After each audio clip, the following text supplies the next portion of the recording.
Vande Mataram network 10 देख रहे हैं आप और मैं हूं आपके साथ पूजा अग्रवाल। शुरुआत दिल्ली की खबरों के साथ करेंगे। दिल्ली हिंदी अकादमी ने बाबा साहेब भीमराव अंबेडकर की 130वीं जयंती के उपलक्ष्य में बाबा साहेब अंबेडकर के मूल्यों, शिक्षा और उनके जीवन के संघर्ष को याद करने के लिए वर्चुअल माध्यम से डिजिटल कला महोत्सव 2021 का आयोजन किया और इस दौरान नीले आसमान के नीचे सभी समान थीम पर अलग अलग कला विधाओं में प्रविष्टता मंगवाई गई और इस आयोजन के तहत 14 अप्रैल 2021 को 3 ऑनलाइन प्रतियोगिताओं की घोषणा की गई थी, जहां तीनों प्रतियोगिता के विजेताओं की घोषणा की गई और उन्हें पुरस्कृत भी किया गया। इस अवसर पर उप मुख्यमंत्री मनीष सिसोदिया ने कहा कि बाबा साहेब के जीवन के तथ्य जैसे उनकी जन्मतिथि, उनका जन्म कहां और हमारी शिक्षा यहां तक सीमित न रहे, बल्कि सही मायनों में बाबा साहेब के संघर्ष और उनकी शिक्षा को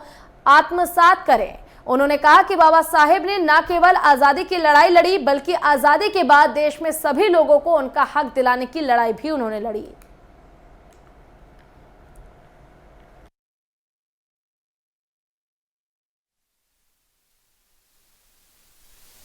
परंपराओं में देखिए तो बाबा साहब की जयंती आती है और हम सब एक दिन मनाते हैं और फिर वापस अपनी जिंदगी में लग जाते हैं, जिसमें से बहुत कुछ ऐसा कर रहे होते हैं या उसका हिस्सा बन रहे होते हैं या उसका शिकार हो रहे होते हैं, जैसा कभी बाबा साहब ने सोचा करता है।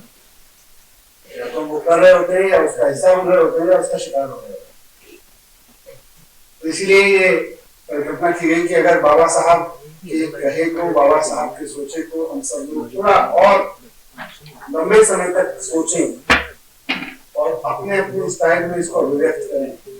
और खासतौर से हमारी जो नई पीढ़ी है, जो यंग जनरेशन है, वो आर्ट के एक्सप्रेशन के जो मीडियम्स लेके चलती है, जो तौर तरीके लेके चलती है, वो अपने आप को अपने अंदाज में एक्सप्रेस करें और उसको फिर सरकार सम्मानित करे, उसको रिकॉग्नाइज करे, उसको रिवॉर्ड करे। तो इसके लिए ये प्रतियोगिता आयोजित की गई। इसमें मुझे खुशी है कि करीब 300 प्रतिभागियों ने हिस्सा लिया। आजादी की 75वीं जो वर्षगांठ हमारी दिल्ली की सरकार मना रही है, वो डिजिटल कला महोत्सव के माध्यम से हमारे विभाग ने, हिंदी अकादमी ने जिस तरीके से ये डिजिटलाइज तरीके से इस महोत्सव को संपन्न किया, मैं समझता हूँ कि जिन जिन लोगों ने इसमें कंपटीशन में हिस्सा लिया, उन्होंने डॉक्टर बाबा साहेब अम्बेडकर के अलग अलग तरह के चरित्र को जरूर पढ़ा होगा, क्योंकि उसके बिना ये शायद संभव नहीं था कि वो गीत के माध्यम से या कविता के माध्यम से, रैप के माध्यम से, पोस्टर और ग्राफिक्स के माध्यम से या लघु वीडियो के माध्यम से उनके पूरे चरित्र को संजो सके। तो ये क्रिएटिव जो आइडिया में, मुझे पूरी उम्मीद है कि ये माननीय मनीष सिसोदिया जी के दिमाग से ही आ सकता था।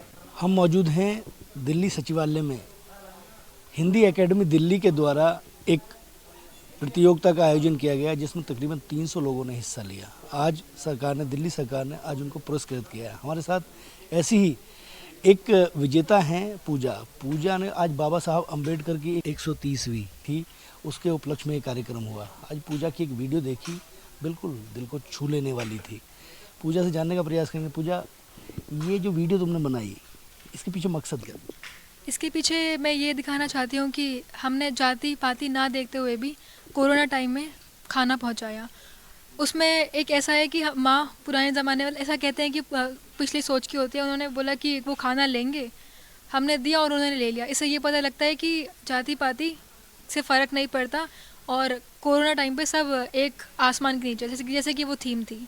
अच्छा, दिल्ली सरकार ने आपको सम्मानित किया है, क्या मैसेज देंगे, क्या कहना चाहेंगे? मैं ये कहना चाहूँगी कि मुझे ये मौका मिला ये करने का, ये प्लेटफॉर्म मिला, उसके लिए मैं बहुत थैंक यू बोलना चाहूँगी दिल्ली सरकार को। और आगे भी ऐसे करते रहें। उन्होंने ये जो हमें अमाउंट दिया, प्राइज़ दिया, उससे ऑफ कोर्स हम स्टूडेंट को बहुत फ़ायदा होगा। हम और रील्स बनाएंगे और प्रोत्साहित किया, तो इसके लिए मैं धन्यवाद कहना चाहूँगी। निश्चित तौर पर बिल्कुल छुआछूत से ऊपर उठकर कहीं ना कहीं इंसानियत बड़ी चीज़ है, इसलिए इंसान बनिए, लोगों की मदद कीजिए, तभी समाज समृद्ध होगा। कैमरा पर्सन अमित के साथ राजकुमार चौधरी, नेटवर्क 10, नई दिल्ली सरकार सचिवालय।